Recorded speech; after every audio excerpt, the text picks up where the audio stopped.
709 Reasons Why is brought to you by Calman. Hi, I'm Chris Y.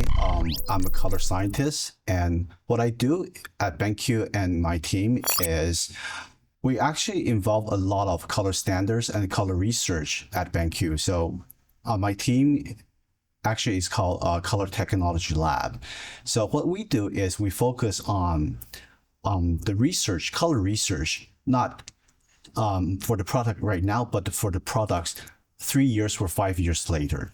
So we focus on the topics like, for example, observer metamerism, and also like new technologies, for example, like OLED or mini LEDs, how the applications or the implications causing, for example, metamerism. So how can we solve it? Using different types of calibration techniques to do this. So it sounds like very simple at first, but there is a lot of theories or a lot of practicals techniques involved in here. I must say I'm movie savvy. I like watching movies a lot, but sadly, recently I have a lot of travel, so I don't have much time to go into a theater to watch a movie. But I mainly watch my movie on the plane. But the movie I like the most, or it actually influenced me a lot, is called The Matrix. Okay, this movie I like is because of the plot. It actually got me thinking that. Is this actually how we are created? And is there somebody always watching us, or our behavior or our thinking is by programming or is autonomous? Okay, this is what got me thinking how we are as a human, how are we deciding things? And I think The Matrix really explained this, or not explaining, or by discussing this philosophy a lot in this trilogy. Okay, so but color really plays a very important role in this movie. Okay, because by this there are like different worlds in this movie. So there are like the world created by the Matrix, the world in the real world, okay? And they're differentiated by the color tone. For example, the world created by the Matrix, usually you can see a lot of greenish color, and you can see a lot of darker color, okay? So that gives you a sense of like it's digitized, okay? And you can distinguish that world from the real world. The real world is more like a natural color, and like giving you like a little bit bluish tone. So that gives you a little bit of depression.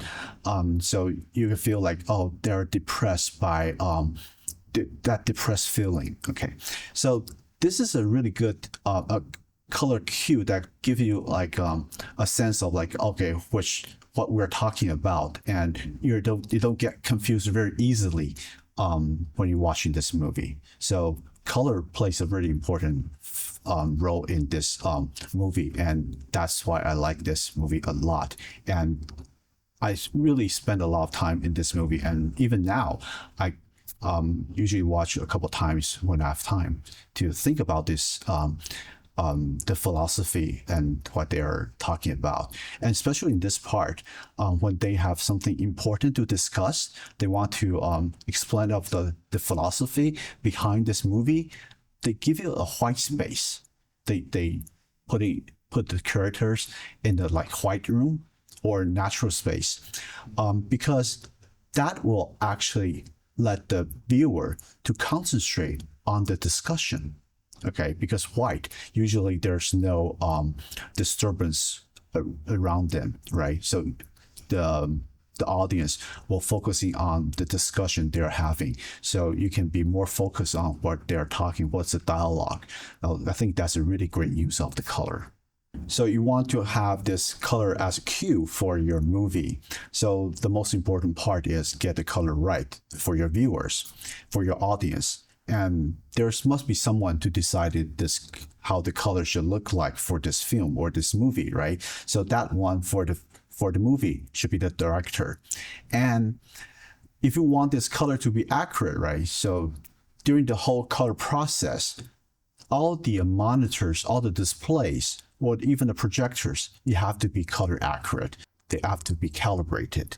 Even though, for example, like on the viewer side, your monitors and also maybe your TV or your mobile phone, your tablet should be also reflecting the director's intention as well, because by that you can only see what is in director's mind, so you can fully understand what the movie is telling you by the colors.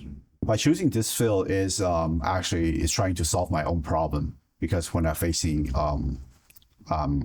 a job when I graduated from my undergraduate study, because at that time I was a wedding photographer. I do a lot of contract job, but at that time mostly I was dealing with the film. Okay, and doing film was not too bad in color, because once you get the right film, you get the right developer, you get the right chemicals and the papers.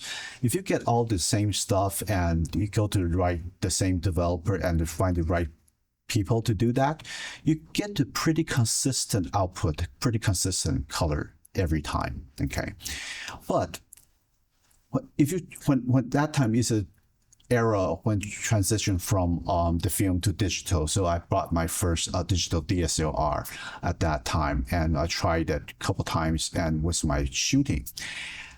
And I found out it's very convenient, because you can look at your pictures right away and check it if you want to reshoot it or not. You don't need to wait until like 3 or 5 days later on. Okay, and you can show it to your client right away. So that was very convenient. But the one thing most confused me a lot was the color. Okay, because the color on the screen on the back of the camera, or if you show it on your monitor, or even you print it out, the colors are totally different. Okay, and it got me thinking. Okay, these are very different, but which one should I follow? Okay, there must be one I should follow, but I never know. I never got the answer at that time, and I tried to figure it out, and I never get the right practice at that time. So I sent the photos to my client, and also the hard copy went to my client.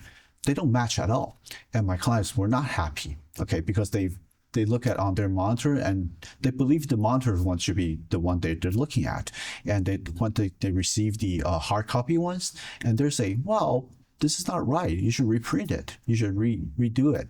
So I spent a lot of money and time and redo these photos. And that is just, I think it's causing more problem than what I did before with the film. So, but I think digital was the way to go. So I think if I was experiencing this problem, then a lot of photographers will experience this problem. So at that time, I think we should find a solution to this, because there must be a way, using scientific way, to solve this problem. So I tried to figure out, and that at that time there was called a field, just a very new field called color science, that providing color management practice. So maybe this is the solution to that. So that's why I went to UK, to Leeds actually, to study my master's degree in color science. And the more I study, I think it's more interesting, and there are more to learn about from color, and how it interact with human visual system, and how we recognize color. So that's why I decided to go for a PhD degree, to learn more about it and to research more. Yeah. I think the most proud thing in my work is actually to solve a lot of color communication problems between my client and their clients. Because most of the time when they have an argument or communication problem between colors, most of the time the problem is their displays, not their work. Okay, but usually people tend to focusing on their work.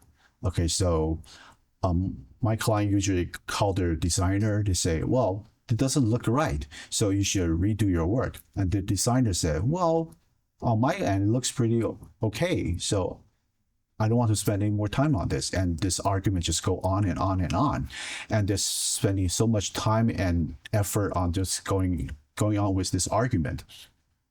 But when I pointed out, if you calibrate your monitors, you will get more consistent output between you get more consistent output from two ends. So once I demonstrate this, the calibration, and they're pretty happy with it, and most of the time, the problem was gone. Okay, think about this, right? I think most of you having this experience of buying a television set. Maybe most of you buying them online right now, but back in the old days, when we actually go into like a shop or like a superstore to look at a lot of television sets, right?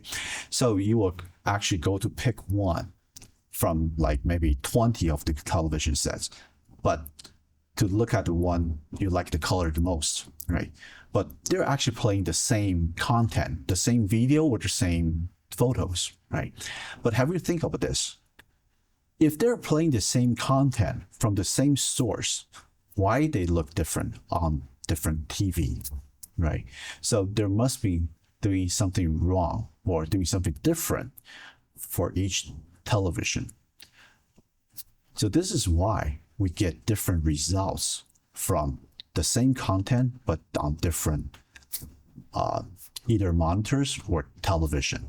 Okay, so we can't take it for granted that when we look at an image that is the true image, there is some adjustment on your display. So you need a calibration process to take away those adjustments so you can look at what is your true reproduction of your artwork or the images.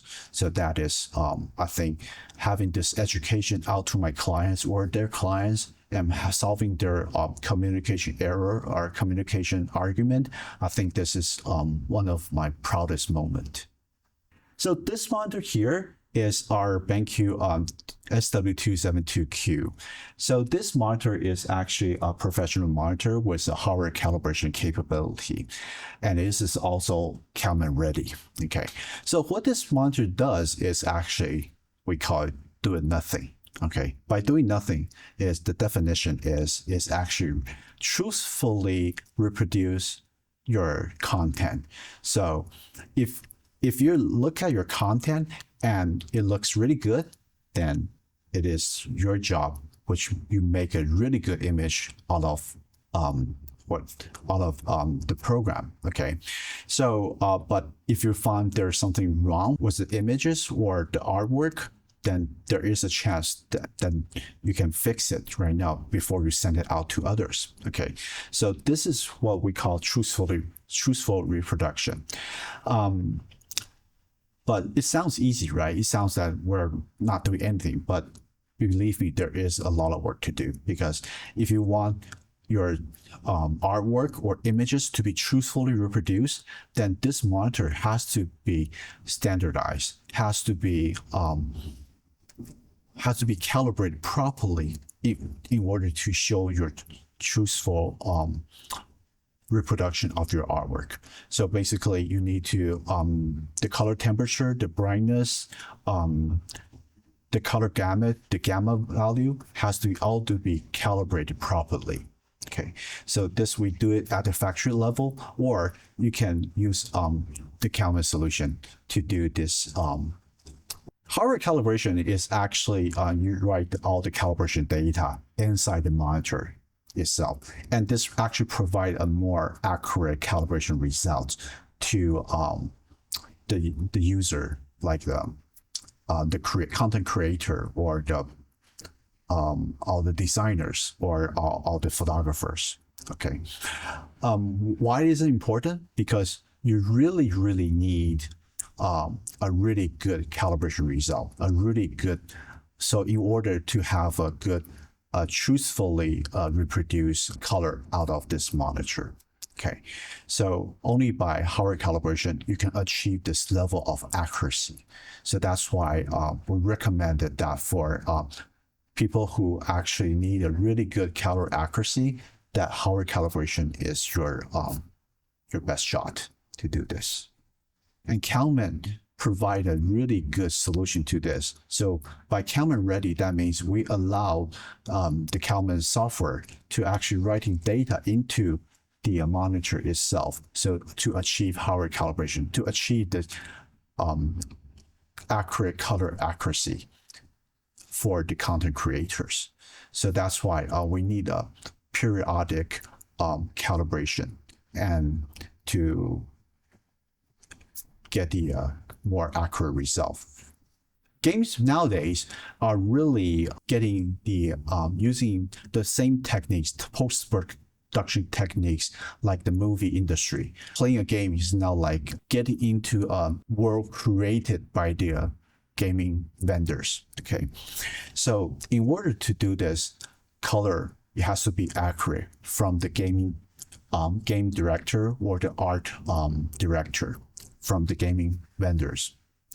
So that's why we also need a very accurate reproduction for this game, so the gamers can have this immersive experience from their game, so they can enjoy, so they can be excited, so they can, well, be incorporate into the whole experience a lot more than just only with the sound, because color is a visual clue to actually allow us to be more immersive into the whole experience.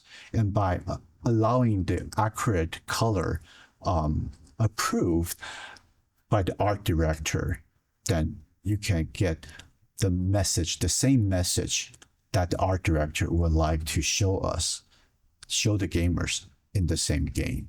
So that's why having an accurate reproduction for the gamers is very important in these days right now.